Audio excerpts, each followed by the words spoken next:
Jana and Sam, thank you very much for being here today. How are you doing? Good, thank you. Thanks for being here. And same to you, Sam. Why don't we start by you ladies give our audience a little bit of an introduction, where you come from, and I'll start with Jana and then we'll go to Sam. Sure. So I'm Jana Levitt. I'm one of the partners at LGA Architectural Partners here in Toronto. We have a practice that is primarily working in the public sector, and we do a lot of multi-unit residential at a whole number of scales. One of the projects, and it's the project that really started off the relationship between Sam and Michael and I, where we all recognized we had similar interests, was a project called Ulster House, which was a purpose-built 5-unit multiplex condominium in the annex area, where we tore down a single-family house and put up a 5-plex. Apart from that, I'm also a part-time educator at a number of schools of architecture, and I think that's about it. For the brief period that I've known you, Jana, I know that you're being very modest, but I'll leave that to the audience, and I'm sure they will gather from the conversation that we're going to have in the next little while. Sam, let's go to you. Who's Sam? Yeah, so I'm Sam Eby. I'm an architect and researcher that's based in Toronto. I'm the executive director of Rehousing, which I co-founded with Jana Levitt and Michael Piper, who's not here with us today. And Rehousing is a not-for-profit organization that focuses on housing research and supporting housing development through that research, consultation, and education initiatives. Perfect. You have a line on Rehousing website which I think says you're trying to educate and empower citizen developers. Elaborate on that for us a little bit, please. So all three of us came at this from a design background. And I think as designers, we have a sort of special set of skills in terms of being able to walk into a house and evaluate it and see its potential. And the more we were talking with people who were interested in pursuing these kinds of projects, whether they be multiplex conversions or small scale development, I think we were finding when we were taking on them ourselves, in the case of Jana and Michael, that even as someone who's trained and educated in the system, it's really complicated. And so if you don't have that background, it can be something that feels insurmountable to try and approach. And so I think a lot of the work came from two standpoints. One is trying to visualize what this could look like for people, because I think the idea of 4 units or 6 units on a single family house seemed scary at the beginning. And we wanted to show people what that could actually mean and look like so that they might envision themselves within that kind of framework. But then also to break down the process and try and make complex, confusing parts of it a little bit more legible.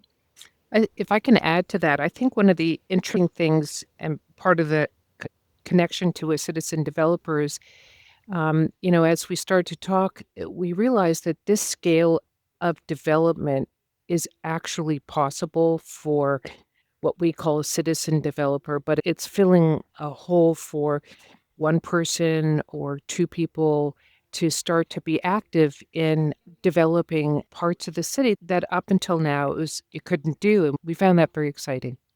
That's awesome. And that is very interesting that when I started doing my homework for this episode, going through the website and checking things out, which I have to admit I should have done years ago, but it's very similar or complementary to what we have been trying to do at midrise.ca and trying to enable, because our operating framework has been we need a small army of mid-rise developers throughout Canada to basically tackle this housing crisis. When that's why we're here. That's why we do this podcast as well. With that being said, let's talk about a few things. First of all, I have to say, anyone who hasn't checked your website, they have to go there and check it. And I'll leave it up to you to give the proper address and everything else. But correct me if I'm wrong. I don't think anyone has done this much research on this very particular topic of multiplexes in City of Toronto as much as Rehousing and your team has done. Is that correct? Not that I'm aware of, but there have been tons of people who it's a pretty hot topic button issue. But I think that what's been so exciting over the last few years is to see how many people are interested in that. I think we've taken a slightly different approach from a lot of other people who are interested in it and really focused on kind of the design driven aspect and branched out from there. But yeah, it's been nearly 4 years that we've been slowly building up the resources, which has been a kind of exciting journey. Awesome. So I want to go through those steps, where the whole thing started, where we are right now, and where we're gonna go. Again, my goal for this episode is, frankly, I'm going to be honest about it. I'm going to try and focus on the Sixplex side, because when I sit down, and there is not a week that goes by that we don't have a conversation about a new project, or someone who is outside of our realm, or someone who's new to the industry, as you were explaining, a citizen developer, is interested and they want to explore the opportunity of doing a new project, or they have a big bungalow house somewhere which they can split up and do that. I guess I'll go to you, Jana. From the very first step, I have a big bungalow house, maybe 80 feet frontage somewhere on one of these streets, like old school. And I'll leave it up to you to explain where those areas are. What are my first few steps that I need to start thinking about before I get myself fully involved in a full-scale development? The first step, I think, is to think about whether you want to tear down the existing bungalow and build a new multiplex, or whether you want to do a renovation addition. So there's that primary step, and that's linked to how big a development do you want to do. From there, I think you should either go to the rehousing site or talk to someone who can give you just the highest level understanding of what you can do and a ballpark about how much it'll cost. And so it goes back to what Sam was saying right at the beginning. So it was something that we all realized as architects we could do. Like, we could walk into a house and say, you know what, yeah, I think I could blow this out. I think I can add something here. I could put a laneway house in, and then on the back of a napkin I could say, okay, that's going to be about $1 million worth of construction. Gee, how am I going to finance that? And by the end of a day, you could have a picture. And then from there, if you decide to go ahead, you start to very carefully add consultants to your team so that you can get some real information. So I think that's the most important first step, or first couple of steps, is to think about what you want to do. And it doesn't have to be, you could say, I'm not sure. I'm interested in finding out what's easier, what's cheaper, renovating or building new. I wonder how much that'll cost. And so by going to a site like Rehousing, you can do that first bit of work yourself. If you Right. don't use rehousing, then you need to talk to someone, a friend, hire an architect for a consultation, and just talk high level through a couple of those things. And you'd be surprised, I'm sure you know what that's like, Payam, that those first estimates, they're not 100%, but they're not 100% wrong. And That's very true. it's the first moment where you come to a crossroads. At the end of that afternoon, you could say, you know what? It's $1.5 million worth of construction. This is too big for me. Or you could say, it's $1.5 million worth of construction, but if I do a renovation, I wonder if I can phase it, because I could probably access X amount over 3 years, or I can handle $1.5 million and I see advantages to building new. It's a pivot point So that doesn't basically get, define the project. yeah, Try and yeah. put together a definition for the project. And if it's okay with you, I'm gonna try and play the devil's advocate, and by all means chime in, Sam. I'm gonna try and be the client that I'm sure Jana has dealt with throughout her career that wants to maximize. So if I'm looking at an 80-foot lot, I'm gonna come to you, Jana. I'm just gonna say, or Sam, or going through a website, should I break it up? Should I make it 240s? Should I make it 240s, and then should I push it to the max, go for 6+1, and then add something? Like, what am I missing? What I should be thinking about? What are the do's? What are the don'ts? What are the overall expectations, and how do we go about that? I think with any project, like almost even before you get to all of the things that Jana said, is actually taking a moment to evaluate what your vision and goals are for the project. What is it that you're trying to achieve? Because until you know that, you don't actually have a framework for evaluating the decisions that you're making around it. We have on on our website as part of the Citizen Developers Guide, a kind of getting started page. And one of the ones that I think is actually most interesting is the sort of like evaluate your situation. And it looks at the different sort of patterns of development, depending on whether you're going to live in it, whether you're doing this strictly as a kind of income generation piece, when you're thinking about, if you're going to think about phasing, depending on your budget. But I actually think a moment of personal reflection as to what your ambitions are and what you're trying to achieve with the project, because I think depending on what your ambitions are, and if the ambition is to maximize the property, like one of the ones that you said, I think that is an important framework with which you can then move forward to start to evaluate what's possible and what's viable.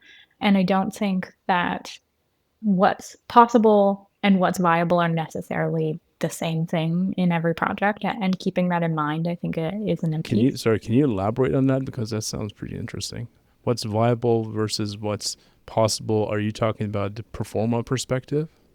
Yeah, I think the performance perspective, the capability of the site to host it, like you might live in a ward where the city says you're allowed to build 6 units, but the all you can build are like 6 very tiny studio apartments. And when you start to look at that within the whole picture, it maybe doesn't make sense from what you're trying to achieve, who the market is that you're trying to build for, and what the kind of return on investment you're looking for in order to make doing the project worthwhile is. And so I think Gotcha.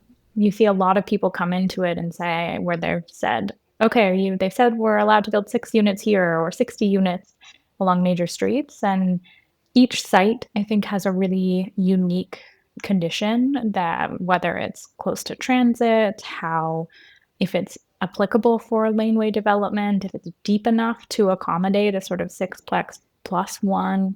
And so I think really stopping and acknowledging first what the bylaw says you're allowed to build, but then taking the time to do a proper consideration of what actually makes sense on the site and not trying to force something that doesn't make sense. I think That's very there's good advice.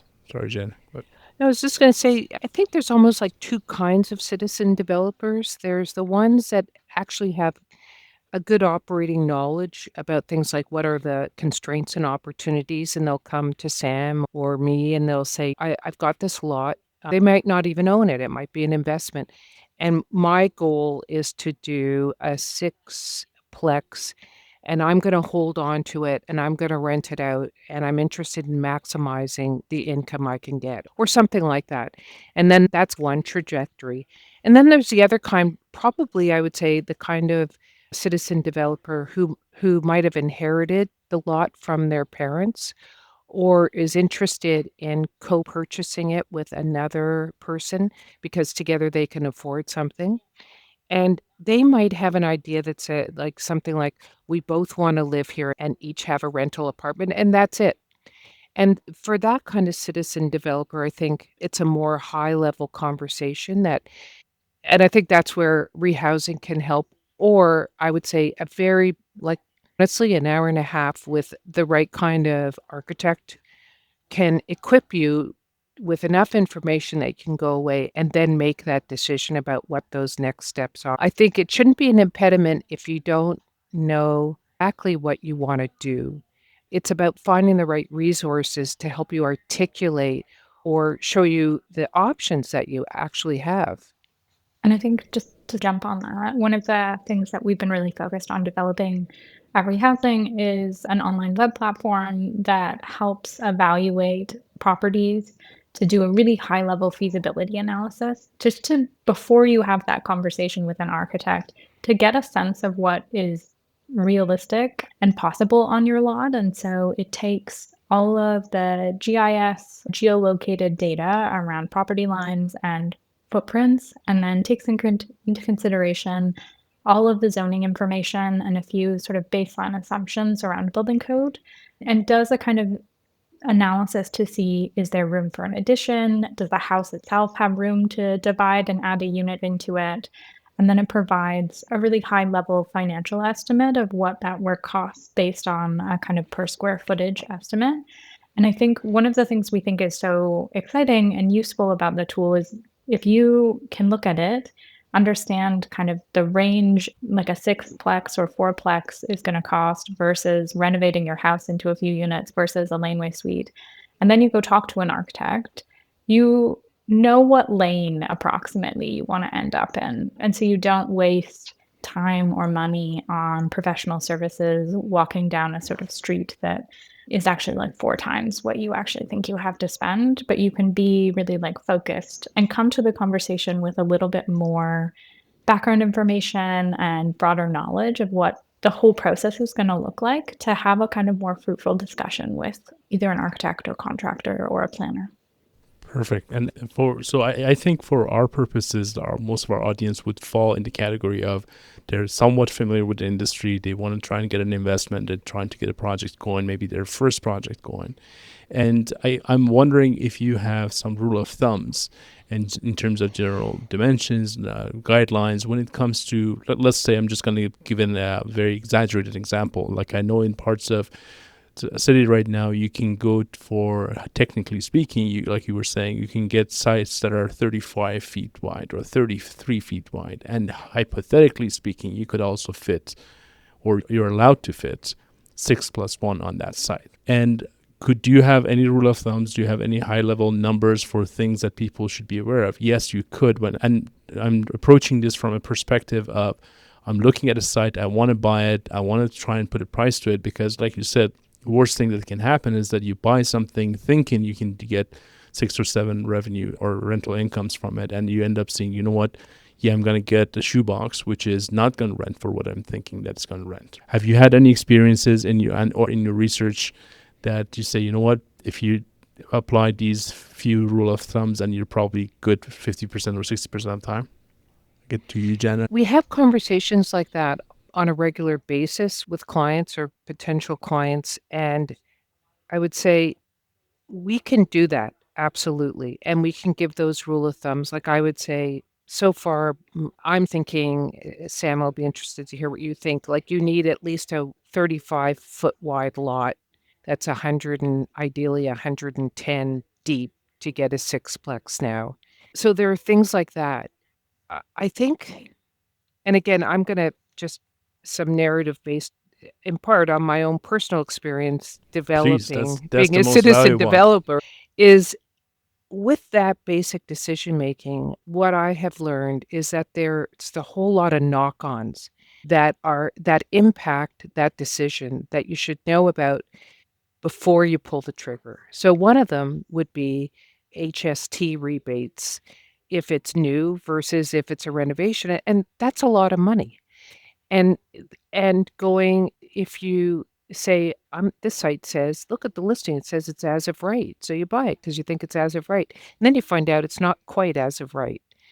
Theoretically, it's as of right, but it's going to take you 8 months of approvals process, and that impacts your risk.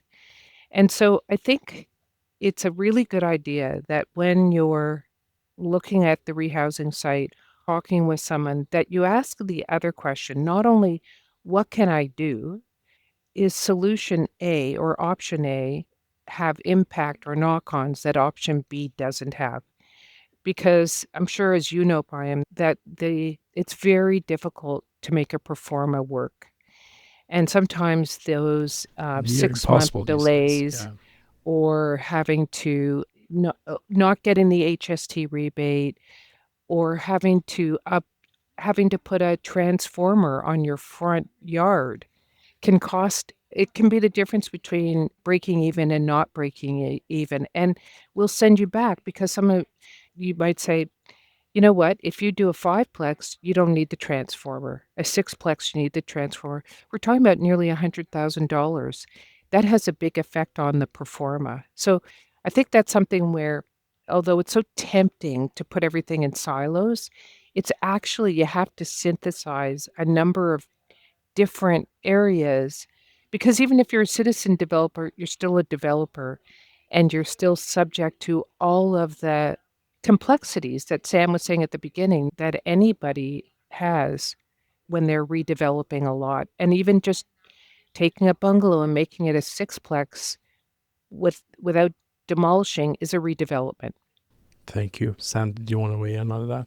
Yeah, I think Jenna's intuition around 35 is definitely a much more comfortable lot with. We did a bunch of research around trying to establish what the minimum lot size for a sixplex would be, and we found it was right around the sort of 25-foot dimension, but that's one two-bedroom and five very small studio apartments. And even that is going to be limited by which ward or which basically zone you're in the city, because if different zones have different regulations around how close you can build to the lot. So if you're looking for six, I definitely would not look at anything under 25 because it's just the amount that you can build within the EHON envelope. It's just not going to work for 6 units. I think Jana's intuition that going up to around 10 meters is where it starts to unlock a little bit more potential. Perfect. Thank you. And to be honest with you, I think that's what we've also seen in the market from Mm. the projects that I've seen actually have happened, which means that they were able to somehow make the performer work.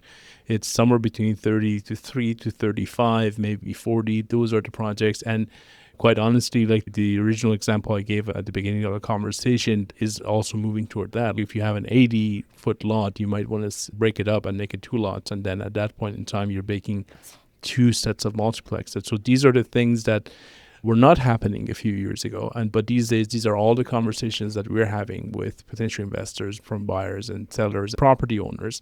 And I was reading something yesterday online that about the second type of citizen developer that Jana was talking about, that someone who wants to live there and just they're doing it for their personal use. And there was an example of a lady that was basically just retired, and she built something for herself in the back, and basically she didn't demo the whole thing. They just added just enough for her and a couple of rental units, so she moved to the smaller units in the back and now has two or three extra tenants basically, which she didn't have before. And that's basically her retirement plan entirely. So that's a great outcome from my perspective.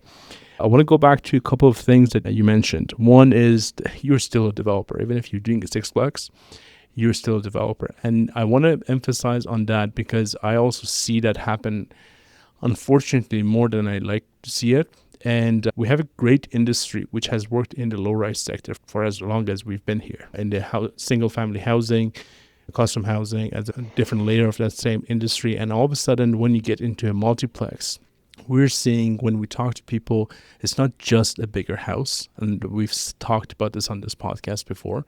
It's not that you're building, I've built a 10,000 square foot or 15,000 square foot custom house, and now I'm going to build 15,000 square feet or 10,000 square feet of sixplex. It's not the same necessarily. Yes, you have a lot of transferable skills, which will help you down the way, which will save you costs. But at the same time, it's a different beast. It has a lot of nuances, which you probably haven't been involved in. So I'm very happy that you brought that up.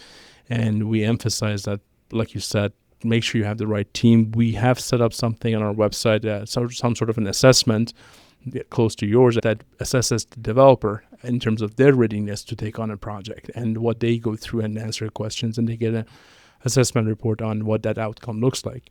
The other thing that I want to talk about more with you both is as of right, because I think there are a lot of misconceptions about as of right. Does it mean slam dunk? Does it mean that if I buy a house, a parcel, and let's say those numbers work, let's say the 35-foot frontage and 110 feet depth actually is there, and I'm assuming that I can get 6+1, is as of right a slam dunk? I guess I start with you, Jana. No, it's not a slam dunk. And I don't know about Sam, but I would say over the course of my career, for particularly single family clients, a number of them, or every once in a while, we'll get one who said, I thought I could just do this. And now I find out I can't just do this. And it said, it's as of right. So it's one of the really tricky technical terms, which is if you have an idea that aligns with the zoning, yes, that idea is as of right. What that technical term doesn't allude to is the steps that may have to come into play to make it as of right. So, for instance, you buy that 35-foot wide lot, but you want to go right to the property line on one side.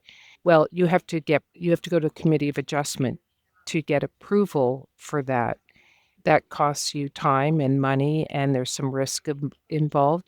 And at the end of that, so what you know is when you go to the committee hearing, they can't say, I don't like a sixplex, because a sixplex is as of right. People can't turn you down because you're building a sixplex. However, they can turn you down for having a side yard setback that's 0.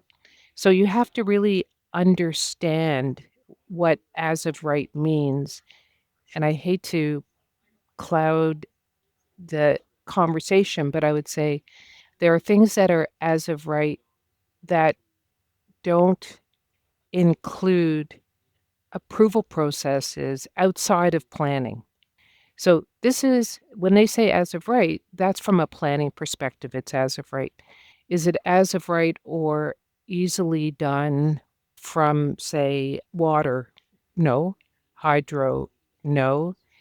I would say things like, what else, Sam, are those other tertiary issues? Site plan, I guess, access Site and plan, egress and yeah, distances, shadows, woodlands. I guess all those things would come into place. TRCA, if Yeah. you're adjacent to a TRCA. So again, I think it's about asking the right questions so that you understand the definition of as of right and maybe the 5 other constellation of approvals you have to go through. Yeah, and I think as much as we've seen a lot of great movement and support towards multiplex development across the city, there are still lots of people, particularly in the suburban neighborhoods, who see this as a kind of like affront to them and their property value. And I think it's important to know that even that 3 inches past the side yard setback opens you up to feedback from the neighbor and the kind of expectation committee, even though it's not a requirement, but from most of the experience I've had is that you need to consult with your neighbors and have a discussion and get support in order to have your project be assured to be passed. And I think Jan is so right that understanding what that definition of as of right is, because if you're in a neighborhood where there isn't counselor support for this kind of development, you're opening up yourself to a massive risk by not falling within the box. I was going to say, it kind of goes into you have to be something Sam was saying earlier, is you need a certain amount of self-knowledge or institutional knowledge. Am I the kind of person who can't tolerate risk for whatever reason? Or I can tolerate medium risk, or I'm willing to tolerate a lot of risk if the payback is there. And that correlates to the conversation we just had because you can, for instance, look at a site and say, I don't want to have any with approvals. Okay, what's the maximum I can build as of right? And with the tool on rehousing, you'll know what that is. And you can say, okay, I can build 4,000 square feet, 6 apartments at, I don't know, 800 square feet or whatever, and have a kind of clear starting point. Or you could say, I can handle some risk. I don't think committee of adjustment so scary. I can add 6 months of time on, and then I can get, instead of 4,000 square feet, I can get 5,000 square feet. And so that's another way that you can start to measure as of right, correlate it to your capacity for risk. And I think at the end of the day, it's having those institutionally or personally, the self-knowledge to say, this is something within my wheelhouse. I can tolerate this. And then finding out what you can do within that arena of opportunity, because there's always good opportunities. I would put everything you just said for my basic, simple layman mind that yes, a development, you're entering the development game. Yes, you got the check mark beside one of the lines, one of the many lines that says you have as of right approval for doing a multiplex. But that's not the whole picture, and it's not nearly close to being a very significant part of the picture. So if you're new, if you're trying to start a new project for the very first time, if you are lacking that institutional knowledge or background knowledge like Sam and Jana have been talking about, please be careful. What we don't want anti-hero stories to be trending, and hearing a lot of people have gone into this I wouldn't say partially informed, with good intent, but not enough information or experience, and they've left a bad taste in everyone else's mouth. With that being said, I want to switch gears a little bit. Sam, when I was doing my research prior to the podcast, you've done some work about different partnership models and ownership models. Can we talk about that a little bit and how that might apply to the context of a citizen developer? Yeah. So some of the research that I have done is looking at like alternative development models, what that means in terms of ownership structure. So we've been looking at co-ownership, particularly within the context of the multiplex space and multiplex conversions, as one of the big opportunities that this bylaw unlocked was the potential to lower the barrier threshold of access into the real estate market by saying, okay, what was once a single family home, with some modest renovations, we can actually make a home for 2 or 3 different households.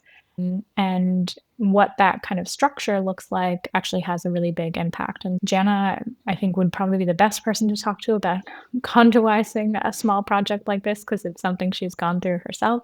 But we're also seeing now, I think a lot of these developments are happening in the rental space.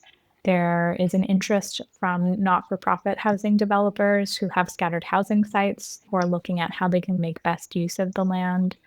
And then the other kind of ownership model that is of particular interest to me is a cooperative model and what that means in terms of our financial system, which is relatively conservative, which can make going alternative paths a little bit more complicated. But we are seeing a little bit of shift in the financial space to develop a bit of appetite for non-traditional models. Co-ownership, I think, is one that it seems like there's been a little bit of movement on and trying to figure out how to facilitate that. One of the major risks with co-ownership is the mortgage, and we don't actually have the ability to fractionalize mortgages in Ontario, or at least unless that's changed in the last few months. Could totally I be don't think wrong it about. has.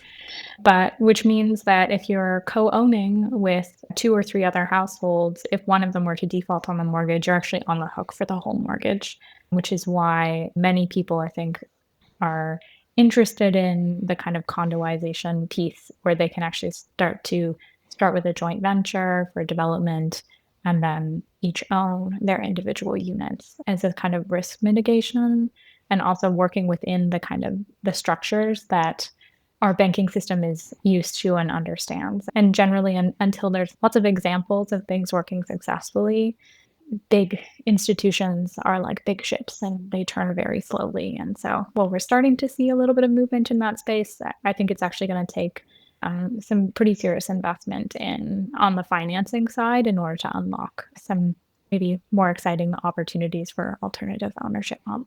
So I thank you very much, and I can share some personal experience and background. I come from Iran, and we had a different model back home, and it was basically a lot of construction happened on these 5, 6 story buildings, mid-rise buildings, where you had a paid-off house, and you would basically become a partner in the project, and someone else, the builder, would take on the construction cost, and eventually whatever that number came out to be, or you could agree up front, and you would end up with, and we're talking 5 to 6 stories, somewhere between 5 to 12 units, maybe 15 units even. And that worked pretty well. It took probably 10 to 15 years to fine tune and calibrate and make trust and make sure that everyone trusts in that model, because like you mentioned, it's a big decision for a lot of people. But a lot of, and I want to say probably 80-90% of people who owned small parcels that were single family houses were very willing to participate into that model. And I know of people who are trying to do the same thing in Toronto or similar to it in Toronto. But I think part of it is the thing that you just mentioned, which is institutional trust and this process.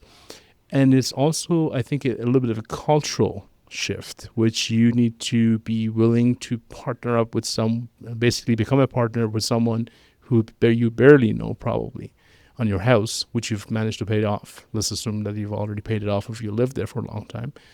I don't know. What are your thoughts about that? Do you see anything like that catching on here anytime soon?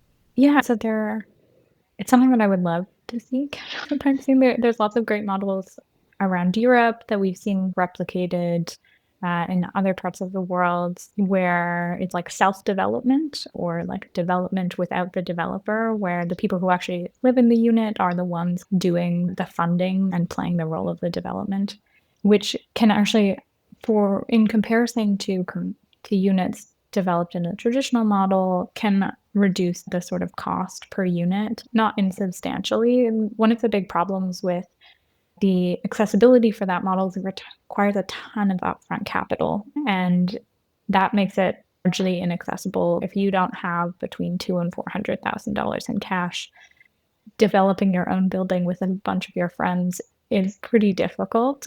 I think there are examples around the world, like Germany actually has a bank that is dedicated towards these kinds of projects. So I think it will take the first couple of someone with probably a fair amount of cash trying it and doing it and demonstrating that there's a kind of like less risk in the model than the banks currently think there is, in order to start to see the tide turn. That would be my prediction, as we're going to. So maybe that's the next frontier. If we have people here with that type of power, maybe that's the next frontier that we need to think about. Because at the end of the day, and please correct me if I'm wrong, but a lot of these projects that I hear of or I know of, they're only happening because they're policy enabled, which basically we just talked about so far, but they're also somewhat subsidized through CMHC funding or CMHC providing or facilitating the funding, which is not infinite. Like at some point it will finish. There's only so much you can do. So maybe the next step in this chain, if we're really serious about enabling these smaller projects, is figure out that financial vehicle, whatever format that would work between, and maybe that's already happening and we don't know about. I want to try and switch gears a little bit. I want to talk about Jana's experience. Jana, you've been an architect for quite some time, and you've also developed, and you've been a pioneer in what you developed. Can I ask you to elaborate for our audience, what was the project that you developed? Why was it pioneering? And then I want to get into lessons learned, do's and don'ts. So we had wanted to, one of my business partners is also my life partner, and we've always been really interested in building housing that meets the needs of people that isn't being built. About 20 years ago, we built a house in Little Italy that was mid-block, easily convertible from one family to two family, had all green roofs, so it had almost 100% green coverage for the lot, and was a very modest-sized house, but because of the design work, didn't feel modest, and so it was far more affordable.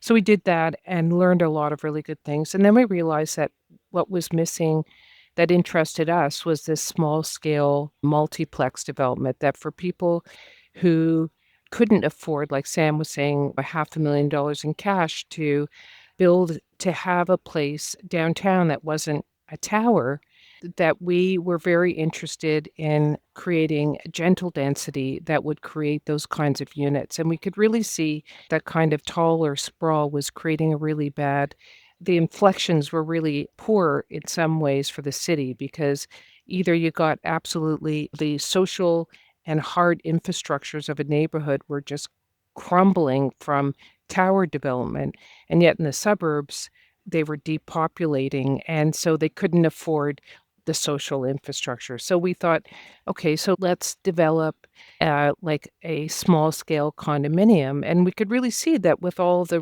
more recent immigration, that new Canadians didn't have the expectations of a 4,000 square foot house with a back 40, that they were really happy to have a really well designed smaller unit downtown, accessible to infrastructure. And so that was the path that we decided to go on as really clearly we thought this was a demonstration project to show why, just like with the other house we designed, that if you bring good design to an initiative like this, you can create really good quality housing that has all these benefits. And we were really interested in living there, so that helped in terms of some of the startup capital, because we were able to contribute that. And so it was important for us that it was a condominium, because I'm not saying that rental isn't important, but there was a dynamic that was missing in the marketplace, which was small scale designed home ownership. And we started down that path. And for us, when we started, there was no multiplex zoning at all. It was totally a shot in the dark. There was a lot of challenges along the way. And one of the things we did, which really fit into the demonstration idea, was that we have a laneway house and 4 units in the main house. And actually, my partner and I live in the ground floor of the main house, and we live in the laneway house. And so we walk across a courtyard. And I can't tell you how many times people have gone, "What? You have to go across a courtyard, which is covered, where you go across to get to your bedroom?" And yeah, and then if when they come over and they experience it, it's really transformative. But at the same time, it also works as its own separate unit. So it's easily, like literally over the course of a weekend, you can install a kitchen in the laneway house and it's its own unit. So again, it has that kind of flexibility for intergenerational. It also, if your kids move out, you can rent that out. So it has inherent in it some flexibility or more flexibility than most of the things that you can purchase right now. And it's in a mature neighborhood without blowing up the infrastructure. So it means that your kids can go to a good quality school if you have them. At the same time, we wanted to demonstrate that it was possible to be carbon neutral in terms of operating. So we have an all-electric system, and we did all stick construction, which was really important because we wanted to build housing where people would want to stay. And so if you have a change in circumstances and you need to create a bedroom, you can do that with wood construction. You can't do that with concrete construction. And of course, wood is really great for carbon. So that was also really important to us. And then finally, we wanted to demonstrate that you could add that kind of density in a neighborhood without it being a density killer, so that your neighbors, it's important, and this is what good architecture does, is it allows for new changes to be introduced to a neighborhood, like in terms of massing and scale, without it looking like it's sticking out in a bad way. Of course, if you put a tall 3-story structure beside a 1-story, it's not going to look the same, but you can make it comfortable. And we wanted to demonstrate that because we could see that increased density was the future for downtown and the suburbs. And we felt good enough about our own abilities that we could demonstrate something like that by having some canny choices. And then finally, for us, we wanted to demonstrate. We had done a mid-block building the last time, and this time we wanted to demonstrate the values of a corner lot, of which there are many, just to be able to say, if you have a corner lot, here are the opportunities here. And I think to something Sam said earlier, what we can do as architects is demonstrate those opportunities that don't actually cost you anything, but increase the quality of life quotient and design opportunities. So that's why we did it. Thank you very much. That's great. Thank you for sharing that. One last question on that topic. If you were to go back and redesign this building from scratch, what are some of the things that would you do anything different? Was there anything that you think we could have done better? Well, one of the things we would do, because of when we did it, and we actually self-financed, we call ourselves reluctant developers. We didn't think we'd have to self-finance, but no bank would finance us, so we self-financed. And so our risk tolerance went down quite a few notches. If we were to do it now, we would have a single exit stair, not 2 exit stairs, because in working with Conrad Speckert, who I know you know, we modeled the difference, and we could have had another 100 square feet of livable GFA in each unit, which is huge when you're dealing with a small space. But we just weren't prepared to take that risk. The other thing we'd do is we would go to committee and go for variance in height. Right now, the basement unit is quite low to grade, and so even though we have a really generous light well and we worked really hard to make it really as light filled as possible, it's not as good as the upper units. And so I think we would raise the basement level even 1.5 feet, And that would have introduced far more light and I think would have been a better solution. But again, we were very concerned about getting turned down at committee, so we didn't do it. Thank you very much for sharing that. This has been great. And to Conrad's, you brought Conrad's name up. We've had him on the podcast here before on the mid-rise, and I've been waiting for a long time, and I'm hoping that it will happen soon, that we get the single staircase issue resolved, at least at a number of prototype projects, call it, which I think one of them is very close.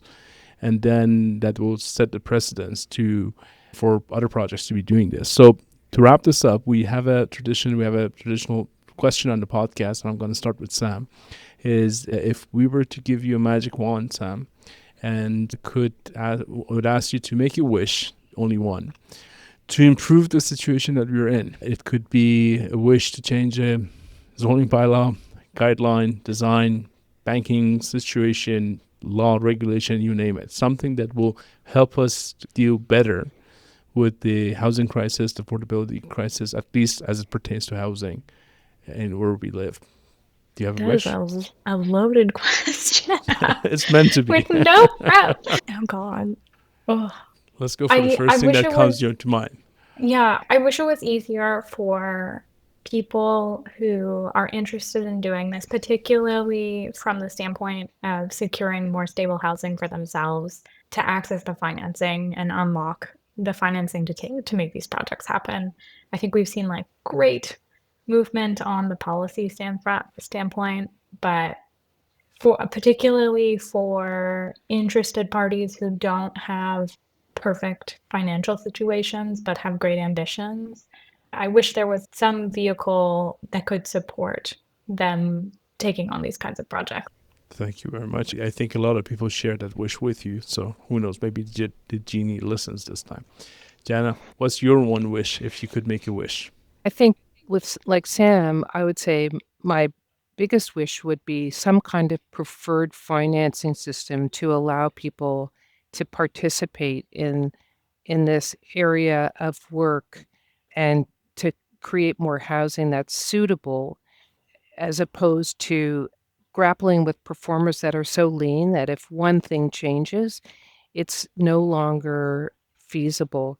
And I guess the other thing I would wish for is that the authorities having jurisdiction, so the thing we were talking about earlier, that it's not just zoning, it's the water authority, it's hydro, it is a whole host that become this ecosystem that's a development.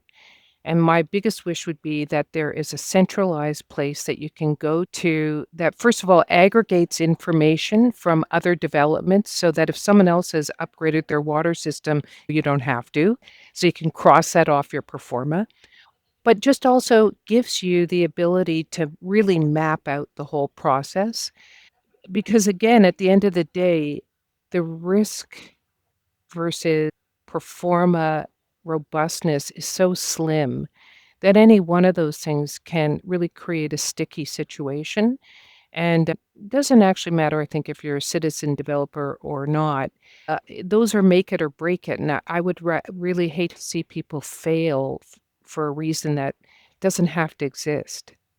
Amen. Amen. That's not the first time someone had made that wish on this podcast about having a centralized system, having a more clear roadmap on developing, and basically you can't take it away, but you can reduce the amount of uncertainty that comes inherently with the development process, and also make it a little bit more viable, more interesting for people to jump on it. And again, like, this is all toward solving a problem.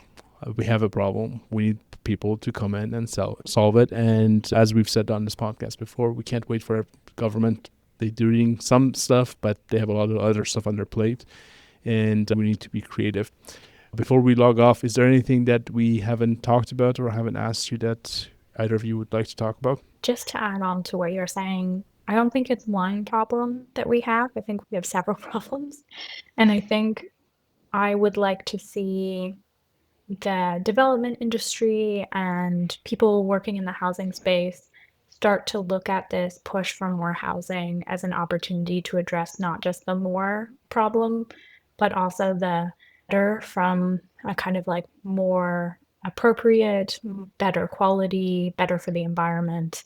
If we're waving a wand, asking for things, I think we have an opportunity where housing is so front of mind right now, and it would be such a shame to waste this moment and build a bunch of crap. So I think acknowledging that it's not just one problem that we have, but it's actually many, and that each project isn't going to solve all of them. But if we can have a little bit of ambition to start to tackle some of those other problems in addition to just more, I think we would all be a bit better for that. Thank you. Thank you very much. And I appreciate both of you being here. Thank you for your time. Thank you for all the great effort. And I guess, Sam, just to wrap up, what is the best address for people to go to about the website, about the tool, and just maybe give us a 30-second teaser for people where to find the resources? Yeah, you can check out our research at www.rehousing.ca, Rehousing. And we have a whole bunch of interesting and exciting things on there. We have a citizen developer's guide. We have a catalog of ways to convert the 13 most typical houses in Toronto. We have a construction guide, which actually breaks down renovations into all of the different components and gives you a little bit more information and sample drawings of different pieces of those. And then we have our web platform, which we've developed for Toronto, which is at toronto.rehousing.ca. And it has 2 interactive tools that you can check out. The property analysis tool, which will give you property specific information to get you a really high level feasibility study for what potential there is to add a unit to your property. And we have a few kind of 4-plex options on there to give you a hint at what's viable. And then we also have a quick budget tool, which lets you in just a few minutes get a really high level estimate of what a specific project type might cost. Awesome. So pretty much if you're brand new, if you don't know anything about anything real in development, you go to Rehousing, we'll give you a crash course and get you enough knowledge to be able to hopefully ask the right questions from the right people and potentially build a successful project. Thank you both, ladies. It was great, very informative, and we look forward to talking to you hopefully in the near future. Thank Thanks you. for having us.